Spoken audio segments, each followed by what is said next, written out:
para pala mga boss, no? So, ito na pala yung mga babalutin natin ngayong araw. So, pakita natin sa inyo kung ano yung mga kinuha nila. So, dito isang bundle ng premium loaded natin ng small, tapos plus freebies yan. Tapos dito naman kay bossing, medyo halo siya ng pailaw, fountain, tapos squeeze, squeeze, tapos plus freebies yan, mga tiken mga boss. So, ito mga boss, kinuha niya yung last pieces ng sawa natin. So, sold out na tayo dyan sa sawa natin. Tapos yan, naghigad titanium rin siya. Puro titanium pala yung mga boss, tsaka puro double whistle. So, plus previous yan, matik yan. Tapos ito mga boss, no, may umorder sa atin, big boss natin from Mindanao. So, yun, din natin yan titipirin sa previous natin. So, lahat ng klase ng previous binigay na natin sa kanya. Yan mga boss. So, ito pa.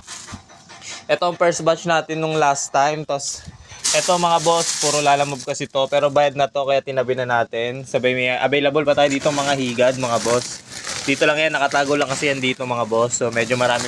Paubos na rin pala yan. Tapos, ito mga pang-previous ba natin, available.